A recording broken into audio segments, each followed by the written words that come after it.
The makeshift paintbrush trembled between his dirty fingers as Charlotte Whitmore brought her Bentley to a halt in the middle of Fifth Avenue. Through the bulletproof glass, she watched a skinny boy, maybe 12 years old, kneeling on the freezing December sidewalk, painting with cheap paint on a wet piece of card. But it wasn't just any drawing that made her heart pound uncontrollably. It was the face of a woman with golden hair, smiling with the same tenderness Charlotte vaguely remembered from a long-lost child. The most powerful woman in Manhattan, heiress to a multi-billion-dollar empire built on steel and concrete, felt the air leave her lungs. The boy painted with an impossible precision for someone clearly living on the streets. Each brushstroke pulsing with a longing she recognized in the tears she never let fall. The eyes of the woman in the painting were identical to her own, blue like the ocean she used to stare at from her office window when the loneliness got too loud. "Miss Whitmore, the board is waiting," Jane, her driver of 15 years, murmured as he watched her through the rearview mirror, completely frozen. But Charlotte couldn't look away. The boy was now adding little flowers to the woman's hair, just like her mother used to wear before everything collapsed. The New York cold cut through her Italian wool coat, but she didn't even feel it. Her hands that had always remained steady while signing million-dollar contracts, were now trembling as she watched the boy work with near religious devotion. He wasn't begging, he wasn't looking hurried passers-by. He just painted as if that artwork were the most important thing in the world. Suddenly, a gust of wind lifted the card, and Charlotte saw something that made her gasp. In the bottom right corner, written in the same blue as the woman's eye, was a date: December 15, 1995. The same day her mother, Eleanor Whit, had died in an accident that changed the course of her life forever. "James! Stop the car," she whispered, her voice hoarse with restrained emotion. "But miss, the meeting." "Stop the car, now." The Bentley pulled over to the curb, and Charlotte stepped out, unfazed by the paparazzi flashes that always followed her. Her Louboutin heels echoed on the wet as she approached the boy, who kept painting, unaware of the commotion her presence was causing. "Excuse me," she said, her voice softer than it had been in years. May I see your painting?" The boy looked up for the first time. His eyes were brown, deep like wells of sorrow. There was something else, a spark of hope she thought she had lost forever. He didn't recognize her. He didn't flinch at the sight of the most photographed woman in New York kneeling beside him on a grimy sidewalk. "It's my mom," he said simply, returning to his work. "She died when I was little, but sometimes I dream about her. She always wore flowers in her hair and told me that art could heal any pain." Charlotte felt tears burning in her eyes. She hadn't cried in 28 years, not since Eleanor's funeral. But there, in front of this unknown boy who was painting her mother with impossible perfection, every wall she had built around herself began to crumble. "How do you know what she looked?" she asked, barely audible. The boy smiled for the first time, a shy but genuine smile. "I don't, but when I paint, it's like someone's guiding my hand, like she's right here, helping me remember the love that still exists in the world." Before we dive into the rest of the story, tell us in the comment, where are you watching from? Now yes, enjoy the journey. Manhattan's traffic kept its usual chaotic rhythm around them, but for Charlotte, the world had come to a standstill. There, on that freezing sidewalk, in front of a boy who didn't know her or her wealth, she felt something she had forgotten existed: the possibility of not being completely alone in the world. James watched from the car window, worried. In 15 years working for the Whitmore family, he had never seen Charlotte show anything beyond the cold calculation that had made her feared in corporate circles. But now, here she was, kneeling on the sidewalk, talking to a street kid as if he were the most important person in the world. "What's your name?" taking off her wool coat and placing it over the boy's thin shoulder. "People call me Brush," he replied, not looking up, "because it's the only thing I know how to do." Charlotte watched his small, skilled hands at work, bringing life to a discarded piece of card. Every brushstroke was precise, soaked in an emotion she had buried decades ago. Her mother's face came alive beneath the boy's finger, more real than all the gold-framed photos in her empty mansion. "Brush," she repeated, testing the name. "Do you have family? Anyone who takes care of you?" He shook his head, focused on adding the final detail to the painted woman's smile. "Just me and my art. But it's okay. My mom always said that if you have a gift, you have to share it with the world, even if the world doesn't want to see it." The words hit Charlotte like a punch to the stomach. Eleanor used to say the exact same thing about her own love for painting before Charlotte's father forced her to give it up and dedicate herself entirely to the family business. "Your mother was wise," she murmured, gently touching the edge of the card. "And you have an extraordinary gift." Brush finally stopped painting and looked her straight in the eye. "You're crying," he observed, not judging, just curious, like only a child can be. Charlotte brought her hand to her face and was surprised to feel the tears streaming freely. "It's been a long time since I cried," she admitted. "I thought I'd forgotten how. Crying's not bad." Brush, wiping his dirty hands on his tattered shirt. "My mom said tears water the heart like rain waters flower. Without them, we dry up inside." Oh, in that moment, Charlotte Whitmore, the woman who ran an empire and made decisions that affected thousands of lives, realized she had spent the last 28 years drying up inside. And right there, in front of a boy who had nothing but his art and his old soul wisdom, she began to feel some thought she'd lost forever. Hope. The blare of a car horn snapped her out of the moment. A police officer was approaching, baton in hand, with the stern look of someone used to cleaning up Manhattan's streets from the so-called undesirable. Charlotte felt Brush tense up beside her, his brown eyes filling with fear. "Hey, kid! How many times do I have to tell you, you can't be painting this junk here?" Officer Murphy barked, kicking a paint can that rolled across the sidewalk, spilling blue all over the concrete. "This is a respectable commercial area." Charlotte rose slowly, full force of her Whitmore lineage rising like a tidal. "Excuse me, officer." Her voice cut through the cold air like a blade. "Is there a problem here?" Murphy froze mid-step, instantly recognizing the face that had graced the covers of Forbes and the Wall Street Journal. His eyes widened as he realized Charlotte Whitmore, the billionaire heiress, was defending a street. "Miss Whitmore, I didn't know you were here," he stammered, quickly stowing his baton. "I was just maintaining public order." "Public order?" Charlotte repeated, her voice as cold as the December wind. This young artist was creating something beautiful in a world that seems to have forgotten what that even means. Where exactly is the crime in that? Brush stared at the scene, wide-eyed, in disbelief that someone, anyone, was standing up. In his 12 years of life, no one had ever stepped between him and authority. His small hands still trembled, gripping the makeshift brush, fashioned from a few strands of hair, tied to a stick. "Well, ma'am, he doesn't have a street artist permit, and also," Murphy began, but Charlotte cut him off with a commanding gesture. "How much is one of those permits?" she asked, pulling a fine Italian leather wallet from her Hermes bag. "They're $500 a year, but ma'am, he's a minor. He doesn't have a legal guardian." "I'll be his legal guardian," Charlotte declared, surprising even herself with the firmness of her decision. "Here's $1,000, $500 for the permit, and $500 for your understanding of this young talent." Murphy took the money with shaking hands, still trying to process what had just happened. The most powerful woman in New York had just informally adopted a streak to protect his art. "Of course, Miss Whitmore, no problem. The kid can paint wherever he wants," he said, backing away quick. "Have a good day." As the officer left, Charlotte turned to Brush, who looked at her as if she were an angel sent from heaven. Silent tears streamed down his dirty, leaving clean trails down his cheeks. "Why did you do that?" he whispered. No one's ever defended me before." Charlotte knelt beside him, feeling something inside her crack open for good. "Because your art showed me something I lost a long time ago," she said, gently touching the drawing of the golden-haired woman. "And because I think my mother would have wanted me to." Brush wiped his nose on the sleeve of his torn shirt. "Your mom died too?" "When I was 14, Charlotte admitted, her voice tight. "Car accident. After that, my father forbade me from doing anything he considered frivolous. Art, music, dream. They all became luxuries I wasn't allowed to have. But you're rich, Brush, with the brutal honesty only kids have. You can do whatever you want." Charlotte laughed, but the sound was bitter. "Money doesn't buy freedom, Brush. Sometimes it builds even higher prisons." She looked down at the painting, seeing her own pain reflected in the delicate strokes. "My mother she was incredible, but after the funeral, my father burned all her canvas, said they were unnecessary memories." Brush's eyes flared with indignation. "He had no right. Your mom's art was part of her." "I know that now," Charlotte murmured, "but back then, I was just a scared little girl who'd lost the only person who truly loved." She paused, taking a deep breath. "Seeing you paint, it's like a part of her came back to me."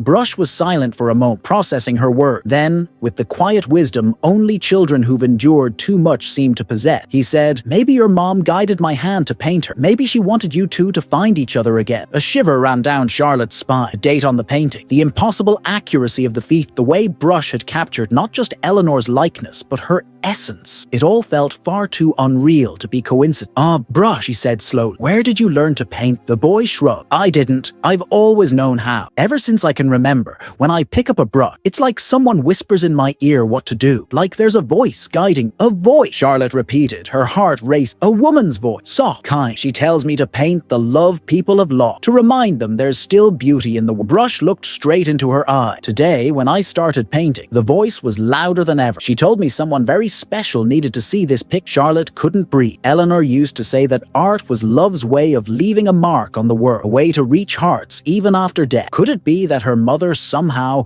was using this extraordinary boy to speak to her? Brush, she said, her voice shaking. Would you like to come with me? I have a place where you can paint without worrying about cops or rain. Place where your art can grow. The boy's eyes lit up, but then darkened with suspicion. Why? What do you want in return? The question hit Charlotte like a slap. In her world, everything had a price. Every favor came with a motive. But here, in front of the boy who had painted her mother with impossible perfection, she realized for the first time in decades she didn't want anything in return. Nothing, she answered truthfully. I just don't want to feel so alone in the world anymore. Brush studied her face for a long moment, as if trying to read her soul through her blue eye. Finally, he nodded. Okay, can I bring my art? Charlotte smiled, and it was the first genuine smile she had given in years. Of course, and Brush, we're going to get you real paints, the best money can buy. As she helped him gather his makeshift material, Charlotte couldn't stop staring at the drawing of her mother. For 28 years, she had tried to forget Eleanor, bury the pain along with the memory. But now, through the eyes and hands of a street boy, her mother had found her way home. And for the first time since Eleanor's death, Charlotte Whitmore felt that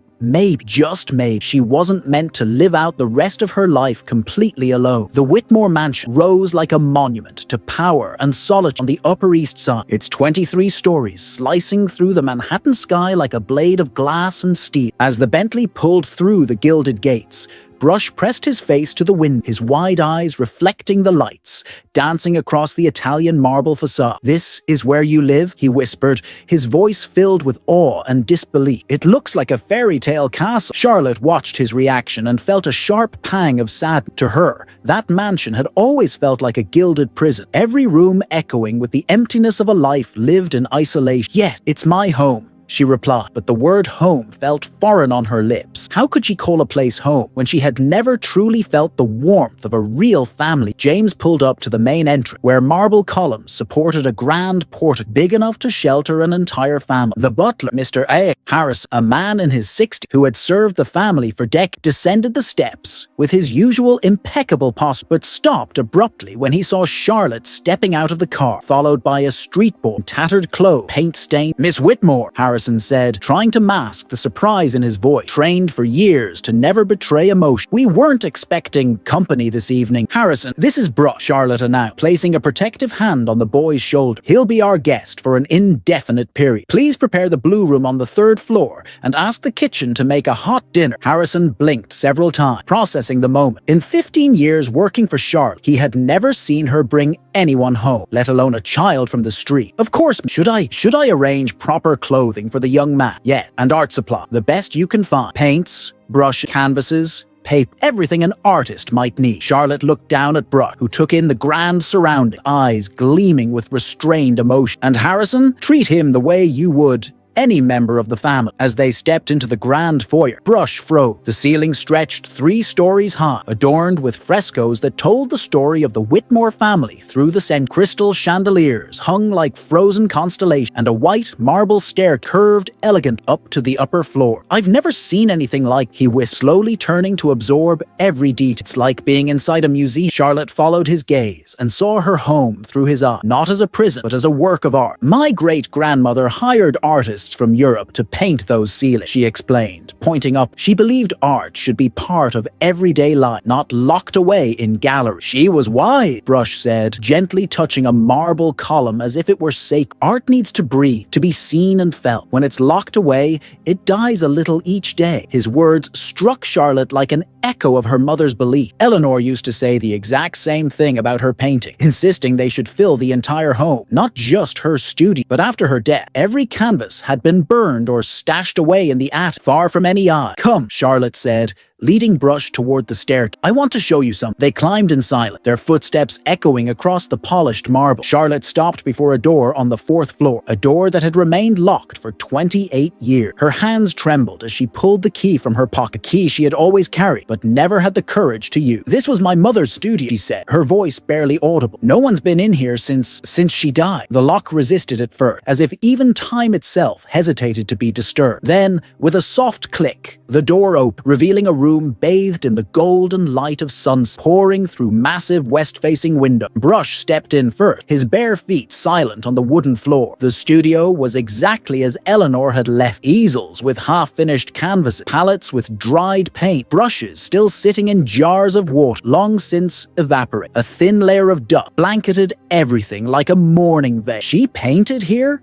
Brush asked, touching one of the easels reverent. Every day, Charlotte replied, stepping slowly into the space that had once been the creative heart of her mother. She said this was where her soul felt most free. Brush approached an unfinished canvas, a portrait of a golden-haired girl playing in a garden. Even incomplete, it radiated love with every brushstroke. "That's you," he said with quiet certainty. Charlotte stepped close, tears clouding her vision. She was working on it the week before the accident. She never got the chance to finish it. Can I? Brush began, then stopped, afraid he had asked for something impossible. "What is it? Can I try to finish it for her? I won't change anything she did, I promise. I just want to complete what she started. I feel like she'd want that." Charlotte was silent for a long moment, watching the boy study the painting with the seriousness of a master. The idea of someone touching her mother's final work should have horrified, but strangely, she felt peace in the thought. "All right," she whispered, "but not today. First, you need to settle in. Eat something warm, rest." Brush nodded, but his eyes stayed fixed on the paint. "She loved you very much," he said simply. "I can feel it in every brush. Love never really disappears, you know? It just waits to be rediscovered." In that moment, Charlotte realized she had found more than just a talented young artist. She had found someone who understood the secret language of art, someone who could see beyond color and form and touch the human soul at the heart of every creation. "Brush," she said, turning to face, "do you have any family? Someone who might be worried about you?" The boy shook his head, a shadow crossing his eye. "My mom died when I was 5. Cancer. After that,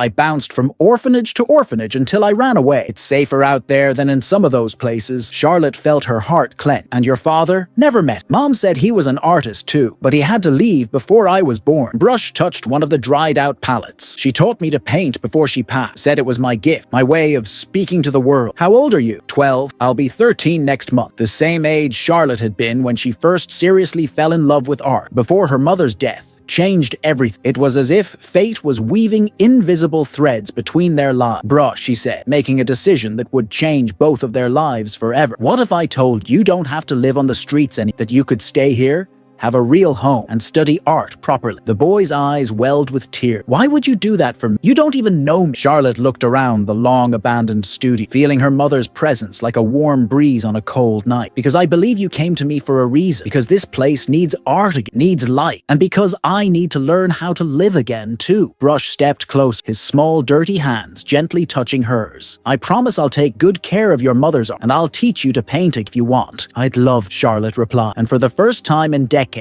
she felt there might be hope for her wounded heart. As the sun set over Manhattan, bathing the studio in golden tones Eleanor would have loved to capture on canvas, Charlotte and Brush stayed, two wounded souls finding healing in the promise, shared art, and rediscovered love. 3 weeks had passed since Brush arrived at the Whitmore mansion, and the transformation was visible in every corner of the estate. Eleanor's studio had come back to life. Colorful canvases lined the wall, the scent of fresh paint replaced the old musty air, and for the first time in laughter echoed through halls that had only known silence. Charlotte watched from her office window as Brush painted in the garden, surrounded by an explosion of color on a 2-meter-wide canvas. House staff paused to admire his work, some even requesting small portraits, which he painted with genuine joy. This child had brought something into the man all the money in the world had failed to buy: joy. The phone rang, breaking her thought. Her father's harsh voice sliced through the air like a rusted blade. "Charlotte, I need to talk now." 20 minutes later, Richard stormed into the office, a whirlwind of Armani suits and disapproval. At 72, he still ruled the Whitmore empire with an iron grip, his steel-gray eyes as cold as forged metal. Behind him walked his personal attorney, Marcus Black, man who had turned the destruction of dreams into a profitable art. "What the hell is going on here?" Richard barked, throwing a folder onto the mahogany desk. "Pictures of you with the street kid are all over the tabloid. The heiress and the orphan. Charlotte Whitmore adopts homeless boy. Have you lost your mind?" Charlotte rose slowly, the familiar tension settling into her shoulder. "His name is Brush, and he's an extraordinary artist. I thought you might be proud that I'm supporting the arts.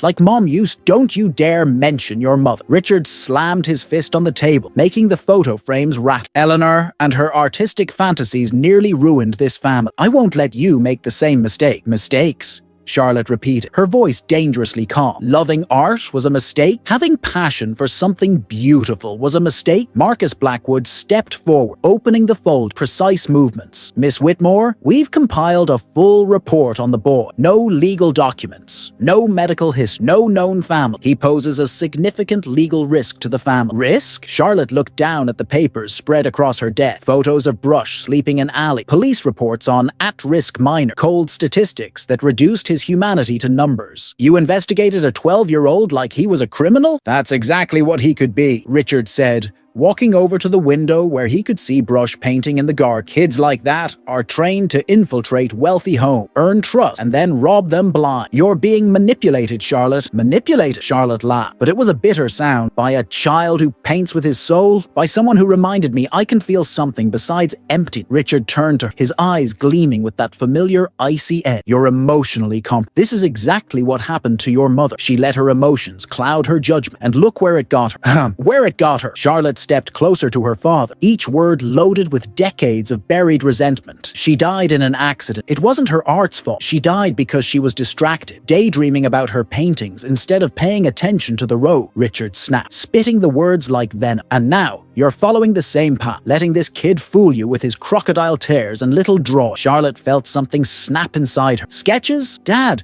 did you even see what he can create? He painted Mom with such perfection it made me cry for the first time in 28 years. Exactly. Richard slammed his fist on the desk again. He's using your mother's memory to manipulate. Any street hustler knows how to prey on someone's pain. Marcus Blackwood seized the moment to chime in, his voice oily and calculated. Miss Whitmore, we've prepared the paperwork. Have the boy transferred to an appropriate institution, a highly rated private orphan. He'll receive an education, medical care, everything he needs. You want to send him back to an orphanage? Charlotte stared at the documents in horror. He told me he ran away because it was dangerous, because kids were mistreated. Stories made to win your sympathy, Richard said, stepping back behind the desk like a general strategizing his next move. Charlotte, you have responsibility. The board is questioning your ability to lead. Some members are suggesting that maybe it's time for you to step down from the company. The threat hung in the air like toxic smoke. Charlotte knew her father had enough power to make it happen. He had built the Whitmore empire and still held the majority of the share. If she lost her position, she'd lose the ability to protect Brush. You're blackmailing, said, her voice trembling with restrained fury. I'm saving you from yourself, Richard replied, just like I should have done with your mother. At that moment, the door burst open and Brush ran in, hands stained with paint, his face glowing with joy. Charlotte,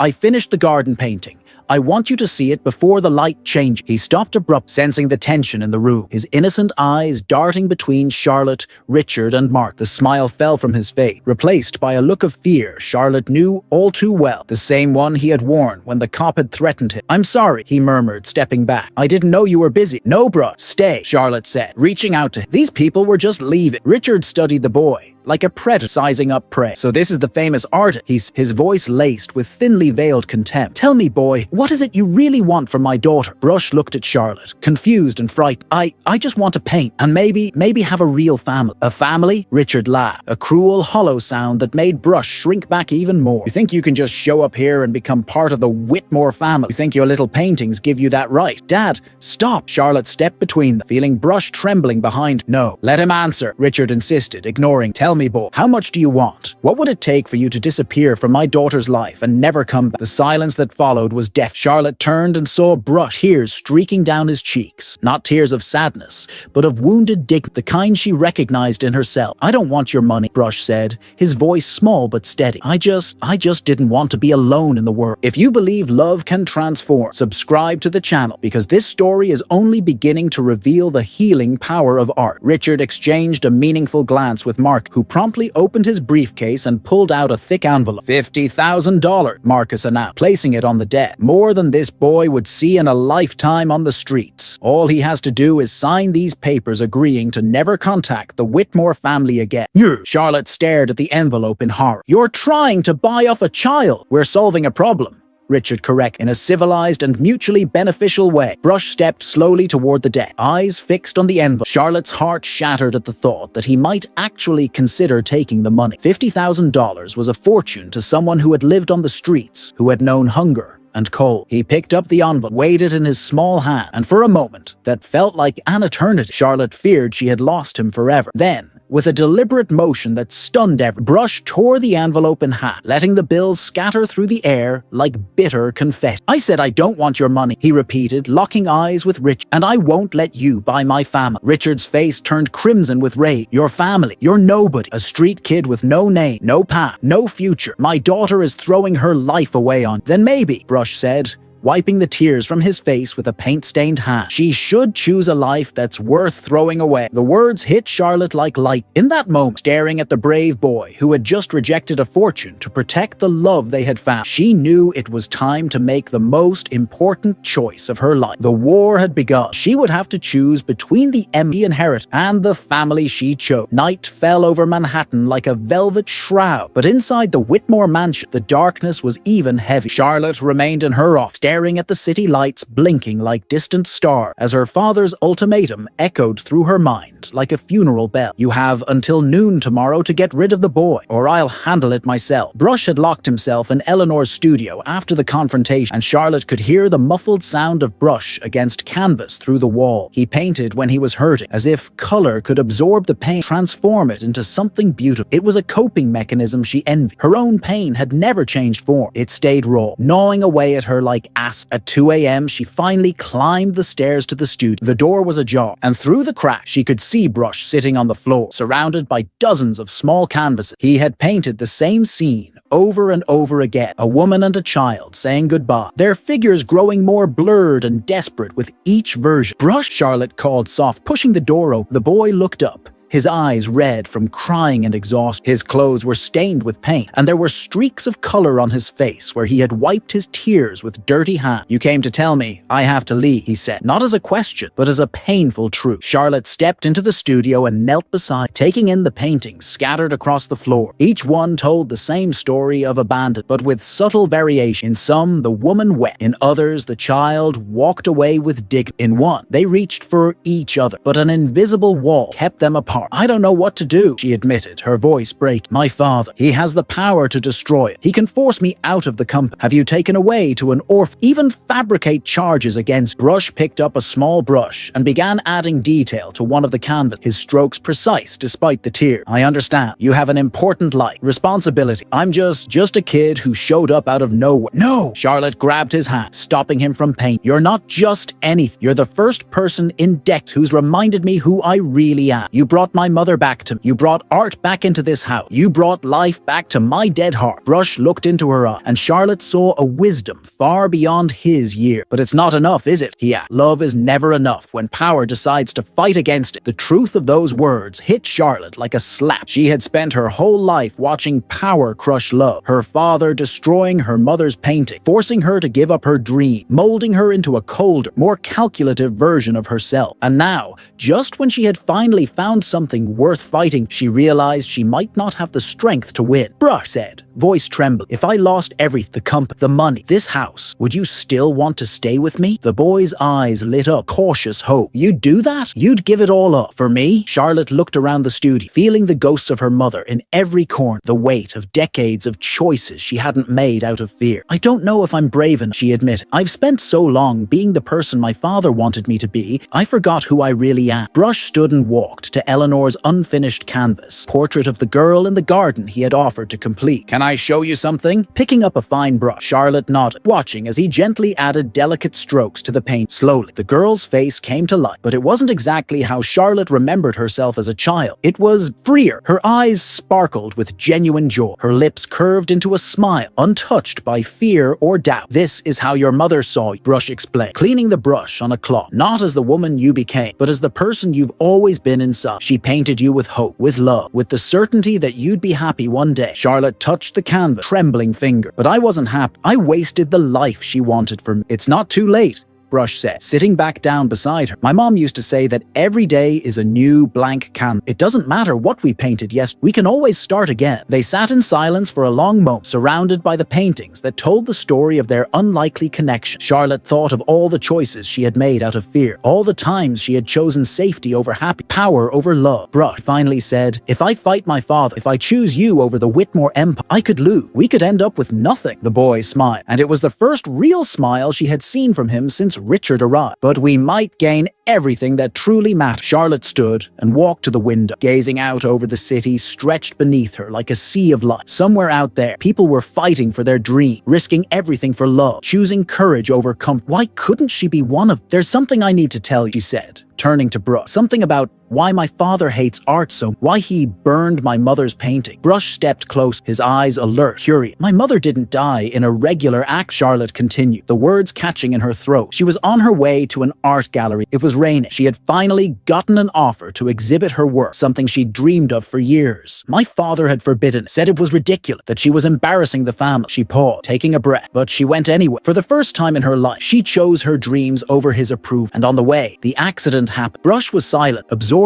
the truth. My father has blamed art for her death ever since, Charlotte said that if she had stayed home, been the obedient wife he wanted, she'd still be alive. And I believed him. I spent 28 years believing that dreaming was dangerous, that love was a weakness that could destroy it. But now you know that's not true, Brush said gently. Charlotte nodded, tears streaming down her face. Now I know my mother died doing what she loved, chasing her dream. And I've been living as if I were already dead, too afraid to feel anything. Brush stepped forward and took her hand. Then let's live, he said simply. Let's choose love, even if it's scary. Let's choose art, even if the world says it's useless. Let's choose each other, even if everyone else says it's impossible. Charlotte looked at this extraordinary boy who had burst into her life like a whirlwind of color and emotion, and realized he was right. It was time to stop living in fear. Time to stop letting the past dictate the future. Okay, she said, squeezing his hand. Let's fight. Let's show the world that love can beat power, that art can heal broken heart, that a chosen family can be stronger than one bound by blood. Brush smiled, and in that smile, Charlotte saw the reflection of her own courage being reborn. There was a battle ahead,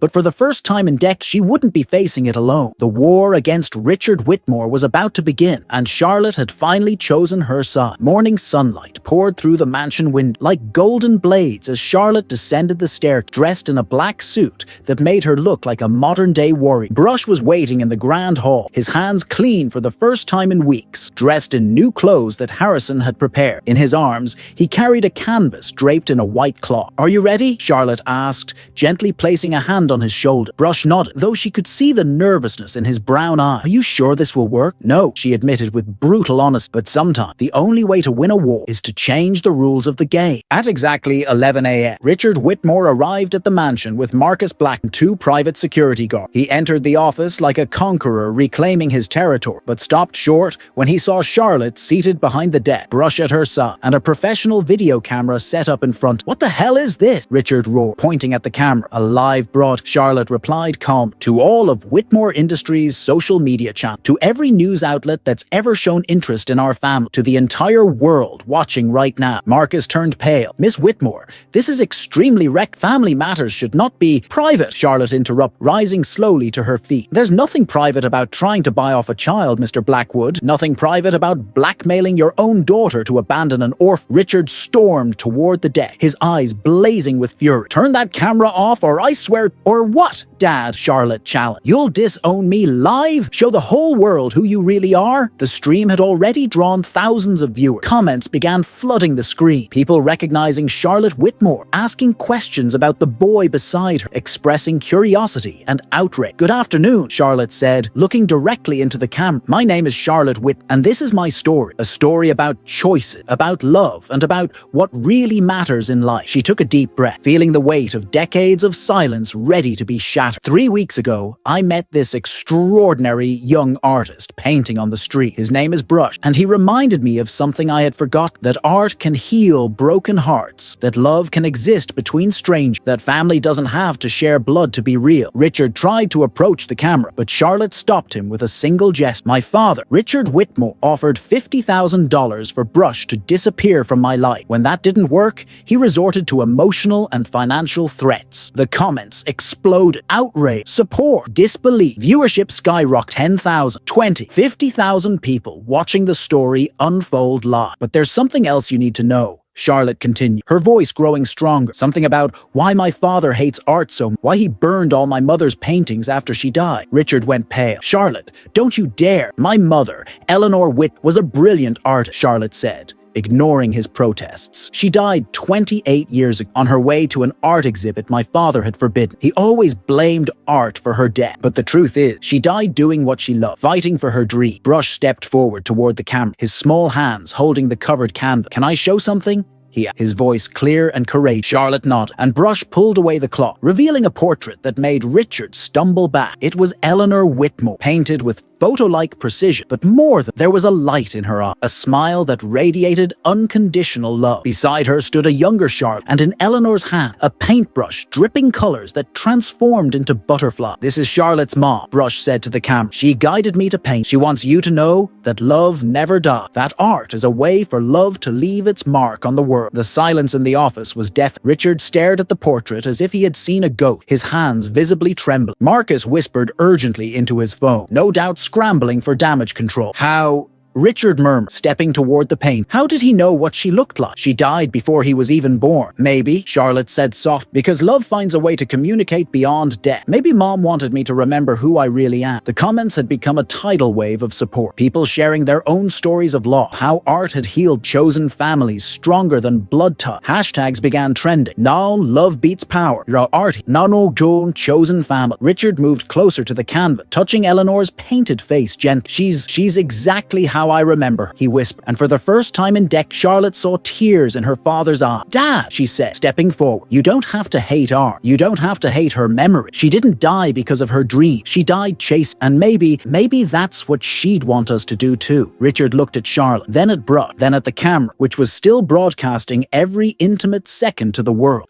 I spent so many years angry," he admitted, voice cracked, "angry at the art, the dream, anything that reminded me of her. But anger didn't bring her back," Brush said, with the simple wisdom of a child. "It only made you forget the love you once had." Richard dropped to his knees in front of the board, and Charlotte saw something she thought she'd never witness. Her father, the most powerful man she had ever known, vulnerable, human. You really see her?" he asked, voice trembling. "She really guides you." Brush nodded. "She's here, right now. She wants you to know she never blamed you for the accident, and she wants you to stop blaming yourself too." The tears Richard had suppressed for nearly 3 decades finally fell. "Eleanor," he whispered to the portrait, I'm so sorry for burning your painting, for forbidding Charlotte following in your footsteps, for turning our daughter into a cold version of myself." Charlotte knelt beside him, placing a hand on his shoulder. "It's not too late, Dad. We can honor her memory in a different way. We can choose love over fear." Richard looked at the camera, then at the flood of supportive comments still pouring across the screen. I don't know how," he admitted. "I've spent so long being hard, being cruel." "Start now," Brush said, offering him a small paintbrush. "Your wife always said everyone has art inside." Richard took the brush with trembling hands, staring at it like it was a foreign object. "I don't know how to paint. No one's born knowing," Charlotte said, picking up another brush. "But we can learn together." The live stream continued, now with over 100,000 people watching a family reconnect through art. Richard made his first hesitant stroke on a blank canvas, a trembling blue line. But it was a beginning. "Eleanor," he murmured to the portrait, "our daughter found her family, and maybe I can find my way back to ours too." In that moment, Charlotte realized she had won more than a battle. She had turned an enemy into an ally. Healed wounds she once thought incurable proved that love really could conquer power. The war was over. The real journey was only beginning. 2 weeks after the live stream that changed everything, the Whitmore mansion had become almost unrecognizable. What was once a marble mausoleum filled with silence now pulsed life and color. Canvases lined the hallway. The scent of fresh paint perfumed the air. And for the first time in decades, genuine laughter echoed through rooms that had only known formality. Charlotte stood by the studio window, watching as Richard and Brush worked side by side on a large canvas, heads bent in shared focus. Her father had become a surprisingly dedicated student,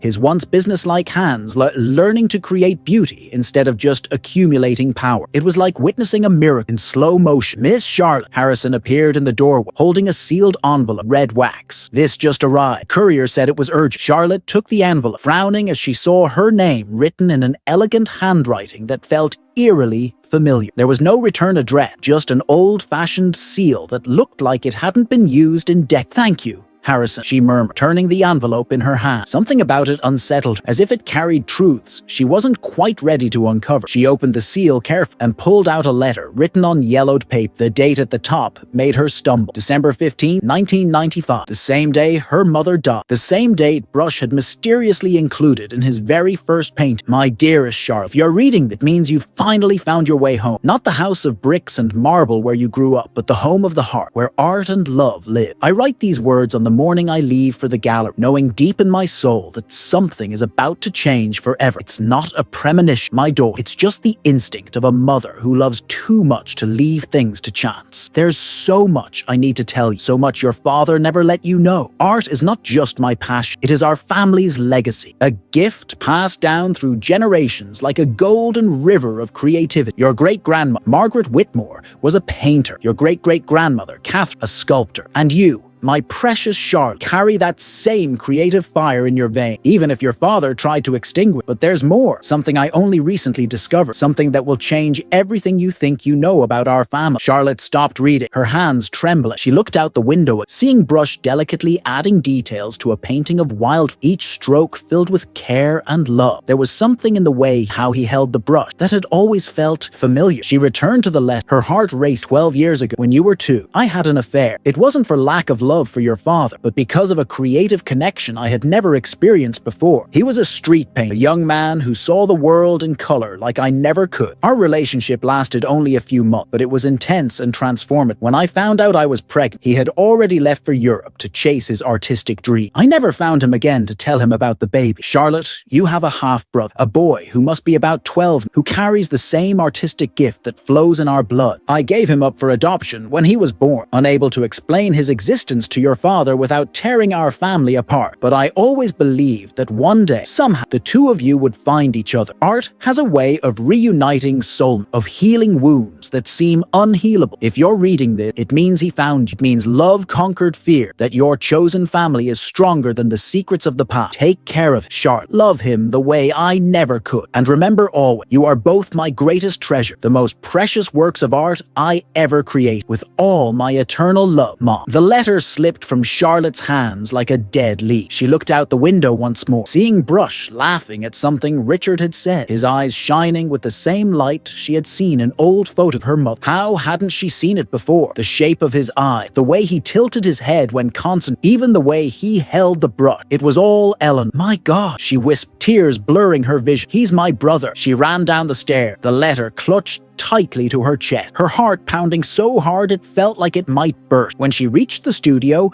Richard and Brush looked up, smiling, until they saw her express. Charlotte, what happened? Richard asked, dropping his paintbrush and hurrying toward her. She held out the letter with trembling hand. Read it, she managed to say. Read it and understand why Brush paints like Mom, why he knew what she looked like, why he appeared in our lives at the exact moment we needed him most. Richard took the letter, his eyes scanning the word, growing disbelief. Brush stepped close, watching their expressions shift. I don't understand, he said, his voice small and confused. What does the letter say? Richard finished reading and collapsed into a chair, his face as pale as paper. Eleanor, he whispered, how could you keep this from me? Charlotte knelt in front of Brush, taking his small hands in hers. Brush, she said, her voice trembling with emotion. Do you remember anything about your birth, what she was like? The boy shook his head. I only remember the woman who raised me until I was 5. She told me my real mother couldn't keep, but that she loved me very much. Your real mother, Charlotte said, tears streaming down her face, was Eleanor Whit, my mother, our mother. The silence that followed was absolute. Brush looked from Charlotte to Richard, to the portrait of Eleanor he had painted with impossible precision. That means, he began, his voice barely audible. That means you're my brother, Charlotte said, pulling him into a desperate embrace. It means you've always been family, from the very beginning. It means Mom brought us together through art, through a love that never died. Brush began to cry, not tears of sadness, but of overwhelming relief and joy. I always knew, he sobbed against Charlotte's shoulder. I always knew I belonged to. I always felt a connection, something bigger than coincidence. Richard slowly approached, looking at the boy he had once tried to push away. My God, he murmured. You have her eye. How did I not see it before? Because you were blinded by grief, Charlotte said, still holding Brush tight. All of us were, but Mom knew. She always knew we'd find each other. Richard knelt beside, his hand gently brushing Brush's hair. Forgive, he whispered. Forgive an old fool who nearly destroyed the family Eleanor tried so hard to create. Brush looked up up through his tears. There's nothing to forgive, Grandpa. Sometimes families have to lose each other to really find each other. The word Grandpa struck Richard like light. He pulled the boy into his arms, sobbing open for only the second time in decades. My grandson, he murmured, my artist grandson, just like your mother. Charlotte watched the two most important men in her life holding it and felt something finally mend deep within her heart. She looked at the portrait of Eleanor, and for a fleeting moment, she could swear she saw her mother's smile. Thank you, Mom, she whispered. Thank you for bringing us back to one another. In that moment, surrounded by the art that had sparked their reunion, the Whitmore family was finally whole. Not as it had started, but as it was always meant to be. Bound by love, strengthened by art, and forever connected by the golden thread of creativity Eleanor had woven through all their lives. The revelation had changed everything, but in a way that made everything make sense. Brush wasn't just a street boy Charlotte had saved. He was the bridge between past and future, the living proof that Eleanor's love still worked miracles, even beyond death. A month had passed since the truth reshaped the Whitmore family forever. The mansion on the Upper East Side had become a place Eleanor would have adored, a sanctuary where art and love coexist in perfect harmony. Every room now breathed creativity, from tiny watercolor paintings in the bath to elaborate murals decorating the main hallway. Charlotte woke on that January morning with a different feeling in her chest. For the first time in decades, she had dreamed of her mother without pain. In the dream, Eleanor was in the studio, painting alongside, her hands gently guiding his, as they created something beautiful together. When Charlotte woke, she could have sworn she still smelled the jasmine perfume her mother used. She came downstairs for breakfast, found a scene that made her smile. Richard was at the kitchen table, reading glasses perched on his nose, deeply engrossed in a book on painting techniques. His hands, once used only to sign contracts and count money, now bore permanent stains of paint beneath the nail, badges of honor for his newfound passion. Good morning, Dad, Charlotte said, kissing his forehead. Studying for today's class? Richard smiled, a real smile, kind he'd begun to wear more often. Brush says we're working on light and shadow today. Apparently, I still have a lot to learn about how light touches. Chuckled, shaking his head. Who would have thought I'd one day be taking art lessons from my own grandson? Where is he? Charlotte asked, pouring herself some coffee. In the garden, Richard replied. He's preparing a surprise. He paused, said it was something special for Eleanor's anniversary. Charlotte's heart quickened. It was January 15th, exactly 1 month since they had discovered the truth about Brush, and only a few weeks away from the 29th anniversary of Eleanor's death. For nearly 3 decades, Charlotte had avoided this date, but now, for the first time, she felt ready to face it with love instead of grief. She stepped out into the garden and found Brush working on something covered by a white tarp. Around it, dozens of small canvases were arranged like petals of a giant flower, each one portraying a different moment in Eleanor's life, some based on photo, others clearly drawn from imagination and from the heart. Brush, she called softly. The boy turned, his eyes gleaming with a mix of nervousness and excitement. Charlotte, you're not supposed to be here yet. I'm not finished yet. What are you doing? Brush wiped his hands on a cloth and walked over to her. I'm creating a memorial for our mother, not the sad kind people make to remember death, but a memorial to her life, to love, to everything she still means to. He guided her through the canvases spread across the garden. This one is her painting you as a baby. This is her dancing in the rain. Grandpa told me she loved doing. And this one, he stopped in front of a larger canvas. This is her watching us now, proud of the family she helped create. Charlotte stared at the painting, tears rising to her eyes. It was Eleanor, but not how she remembered. This was an ethereal, glowing, surrounded by butterflies carrying tiny paintbrushes on their wing. In the background, 3 figures embrace: Charlotte, Richard, and Brush, connected by golden threads emerging from Eleanor's heart. It's beautiful, she whispered. But why did you do all? Brush took her hand and led her to the white tarp in the center of the garden. Because I realized something important these past few weeks. Grandpa spent 28 years punishing himself for her death. You spent 28 years hiding from the pain. And I spent 12 years feeling incomplete without knowing why. He stopped in front of the tarp, his small hands trembling slightly. But now I understand that she didn't leave us to punish us or make us suffer. She left to teach us that love is stronger than death, that art is a form of immortality, and that family can be built and rebuilt through forgiveness. With a careful motion, Brush removed the tarp, revealing a nearly 7-foot-tall ice sculpture. It was Eleanor, not static. She looked like she was dancing, her arms outstretched in an eternal embrace. Inside the ice, real flowers were suspended, floating as if in a crystalline dream. How did you? Charlotte asked, breathless. Grandpa helped. We hired a sculptor who specializes in ice. It'll only last a few hours in the sun. But Brush smiled through his tears. Sometimes the most beautiful things are the most fleet, like life, like love, like those perfect moments we keep in our hearts. Charlotte stepped closer to the sculpt, gently touching the cold surface. For a brief moment, she felt the impossible sensation of warmth coming from her mother through the ice. There's one more thing, Brush said, pulling an envelope from his pocket. I found this among the papers Grandpa saved from Mom's studio. It's a letter she wrote for me, but never got to send. Charlotte took the envelope with trembling hand. It was simply addressed to my unknown son in Eleanor's familiar handwriting. Do you want me to read it aloud? She asked. Brush nodded, and Charlotte opened the letter, her voice trembling as she read. My dear son, I don't know if you'll ever read these words, but I need to write. I need them to exist in the world. Even if you never find, giving you up for adoption was the hardest decision of my life, but also the most loving. You deserved a family that could love you open, without secrets, without complication. I couldn't give you that, but I could give you the chance to find. I know you'll be an artist. It's in your blood, your DNA, your soul. First time you hold a paintbrush, you'll know your home. First time you create something, you'll understand that art is a language that transcends words.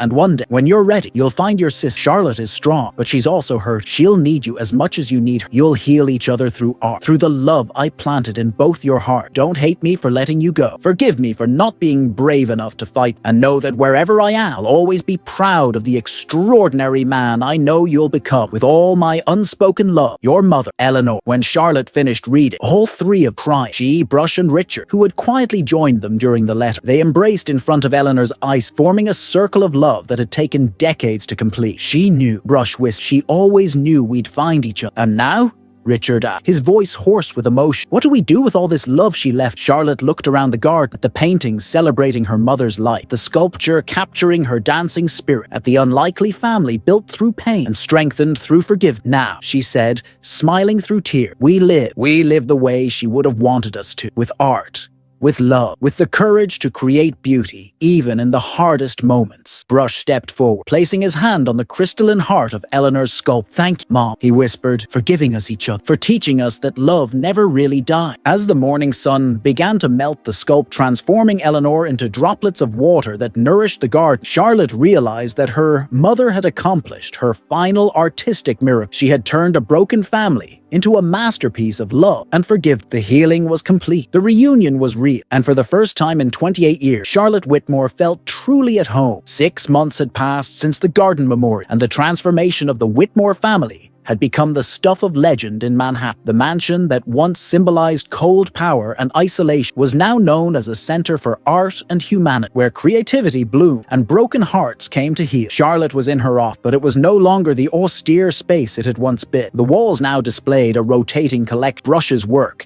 interspersed with some of Eleanor's recovered paintings that Richard had secretly preserved in the attic. The mahogany desk was still there. Now it shared space with easel, paint palettes, and a small book filled with art books. Miss Charlotte, Harrison appeared at the door, his once formal tone now warm, genuine effect. The guests are arriving for the open. Charlotte smiled, adjusting the blue dress she had chosen, especially for the occasion, the same shade as the eyes Brush had painted so perfectly the day they first met on the sidewalk. Thank you, Harrison. How's our star artist holding up? Young Brush is in the studio, putting the final touches on the center. Mr. Richard is with, offering advice that, I must admit, is surprisingly insightful for someone who only recently discovered art. Charlotte descended the staircase, the sound of voices rising from the main hall below. Art critics, collectors, journalists, and most important, everyday people who had been moved by the Whitmore family's story had gathered for the grand open. Brush's very first official exhibit, Encounter, When Art Rebuilds Family. At the center of the hall,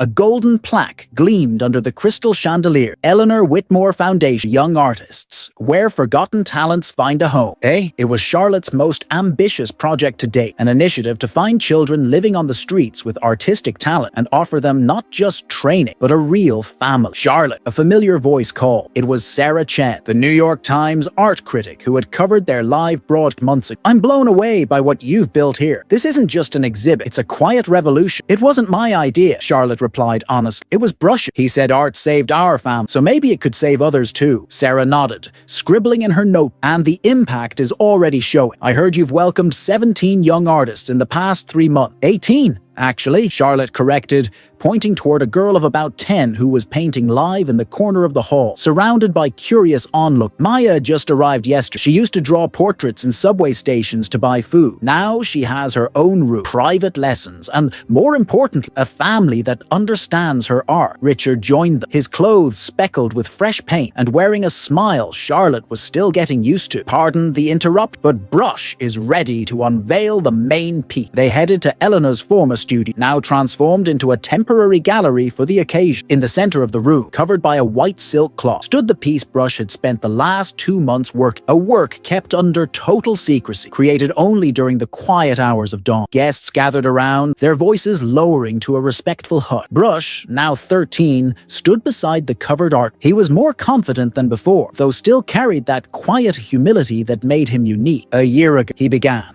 his voice clear and steady. I was just an invisible boy painting on the street, trying to make sense of a world that didn't seem to have space for me. Today, I'm here, surrounded by a family I chose, and who chose me back. He looked at Charlotte and Rich, his eyes gleaming with gratitude. This work isn't just mine, it's ours. It's the story of how love can raise the dead, how art can heal wounds that seemed beyond repair, how a family can be built through the courage to forgive and the willingness to love without condition. With a careful motion, Brush pulled away the cloth, revealing a monumental trip that made the audience gasp collectively. It was a 3-panel paint that told the full arc of his journey. The left panel showed Charlotte alone in her office, surrounded by walls of ice, her hands reaching toward a window where a ghostly image of Eleanor looked on with sorrow. The center panel depicted the moment of their meeting. Brush painting on the side, Charlotte stepped out of her bench. Now, golden threads were visible, connecting their hearts, and Eleanor's figure gently guiding the boy's hand. The right panel showed the family in the studio, but not just the three of them. Dozens of other children surrounded, all painting, all love, all home. Oh my God! Sarah Chen whispered, her hands trembling as she took frantic notes. It's a masterpiece, not just technical, but emotional. He captured something beyond art. He captured the essence of human redemption. Charlotte stepped closer to the paint, gently touching the frame. Brush, she whispered. How did you capture all of this? Every emotion, every moment. Because I lived, he replied simply. And because our mom taught me that real art comes from the heart, not just the hand. Richard approached his grandson, placing a hand on his shoulder. Eleanor would be so proud. Voice thick with emotion. Of you, of Charlotte. Of everything we've built, she is proud. Brush corrected soft. I can feel her here, in this room, in this family, in the new life we created from the ashes of pain. Applause began soft, then rose into a standing ovation that lasted several minutes. But Charlotte hardly heard it. She looked around the studio, at the children she now called her own, at the father who had rediscovered his humanity, at the brother who had appeared like a miracle, disguised as coincidence. You know what's the most amazing thing, said to Brush as guests roamed, admiring the other piece. A year ago, I thought my life was complete. I had power, money, respect, but I was dead inside. And now? Charlotte smiled, watching Maya demonstrate shading techniques to one of the other children. Now I know the difference between having a life and living, between owning a house and creating a home, between being successful and being truly happy. Nah? Brush nodded, picking up a small paint, adding a final detail to the corner of the main paint, a tiny golden butterfly appearing to fly toward the viewer. Mom used to say that art imitates life, but I think sometimes life imitates art. We became the master always knew we could be. As the night wore on, and guests continued to move through the exhibit, Charlotte found herself standing on the studio balcony, gazing out at the garden where Eleanor's ice sculpture had melted months ago. In its place now bloomed a bed of white roses, her mother's favorite flower. Thank you, she whispered to the star. Thank you for giving us to it. Thank you for showing us that love never truly dies. It just waits for the right moment to bloom again. A soft breeze brushed her face, carrying the scent of jasmine she would forever associate with Eleanor. And for a moment, Charlotte could have sworn she heard her mother's laughter riding on the wind, approving of the extraordinary family that had grown from the seeds of her love. The new bond had been sealed, the idea of home had been redefined, and the Whitmore family at last was whole. 2 years had passed since the opening of the Eleanor Whitmore Foundation, and its impact had spread far beyond Manhattan's border. Charlotte now worked out of a new office, not at Whitmore Industries, but at the heart of the foundation itself. 5-story building in Soho that pulsed creative energy, 24 hours a day. She looked out a wide window at the artists working in the studios below. Some were painting murals that told their own stories of survival. Others sculpted visions of a better future, and some simply sketched in silence, processing trauma through art, just as Brush had done on that first freezing night. "Charlotte," came a voice from the door. It was Brush, now 15 and officially adopted as Brush Whitmore. He had grown not just in height but in presence. He still carried that same quiet humility. Now it was paired with the confidence of someone who knew exactly why he was here in the world. "The Netflix documentary just hit 100 million views," he said, holding up a tablet, staggering numbers. "And we've received requests from 17 countries to replicate our foundation's model." Charlotte smiled, remembering how hesitant she had been about sharing their story on film. But Brush had insisted sharing their journey, he said, might help other broken families find healing through art and love. "And the mentorship applications?" she asked. 3,500 kids this month," he replied, his eyes glowing with the same passion she had seen in him since day one. "Richard is downstairs, personally interviewing each one. He says he can spot the creative fire in their eye, just like Mom saw in us." Charlotte shook her head, still amazed at her father's transformation. Richard had officially retired from Whitmore Industries the year before, handing the reins fully to Charlotte and dedicating himself entirely to the foundation. He had become the grandfather every one of those orphaned children never had, offering not just financials but unconditional love and fatherly guidance. "There's something else," Brush added, his voice taking on a more serious tone. "I got a call from Paris this morning. The Louvre wants to host a special exhibit featuring our work. They want to call it L'Arguerie, Art Heal." Charlotte's heart skipped a beat. The Louvre, the very museum Eleanor had always dreamed of visiting but never had the chance. "Brush, that's incredible. Mom would be..." "She is," he interrupted soft. "She's here. In every child in every family we've reunited, in every heart we've healed through art." They descended together to the main hall, where a new installation had opened just the week before. It was a 5-meter tall metal tree, but instead of leaves, it was adorned with small canvases painted by every child who had passed through the foundation. Each canvas told a story. Pain transformed into beauty, of loneliness turned into belonging, of despair reborn as hope. "Miss Charlotte," a young voice called out. It was Mark, an 11-year-old, who had arrived at the foundation 3 months earlier after surviving on the streets of Detroit for 2 years. He ran up, holding a small canvas with wet paint. "Finished my self-portrait for the tree," he beamed. "Wanna see?" Charlotte knelt to meet his eyes, studying the painting closely. It was Marcus, but not how he'd first arrived. Thin, scared and guarded. This was Marcus, as he saw himself now, smiling, surrounded by vibrant color, with the words, "I belong," written in gold across the top of the canvas. "It's perfect, Marcus," she said, pulling him into a hug. "Mom Eleanor would be so proud. She visits me sometimes,"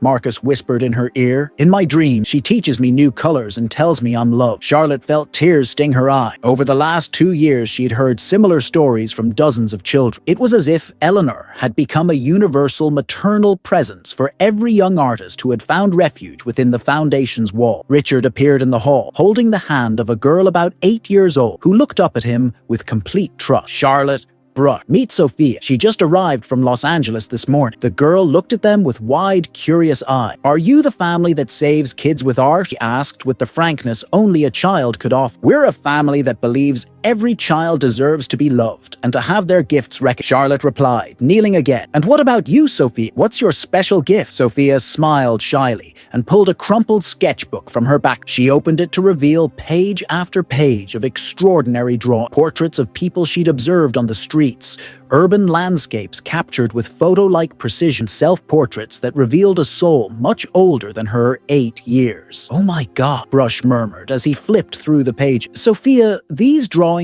they're amazing. You have an extraordinary gift. My mom said I started drawing before I could even talk," Sophia said, regaining a bit of confidence. "She passed away last year," Sophia said softly. "And since then, I've been living on the streets. But I kept drawing. It's the only thing that makes me feel close." Charlotte exchanged a quiet glance with Brush and Richard. "It was always like this. Every child who came to carried a story of loss, but also an extraordinary gift that needed to be nurtured and protected." "Sophia," Charlotte said gently, taking the little girl's hand, "how about I show you your new room? And tomorrow, Brush can teach you a few new drawings." Sophia's eyes filled with tears of relief. "Can I really stay? You won't send me away?" "Never," Richard said, kneeling beside. "This is your home now, Sophia.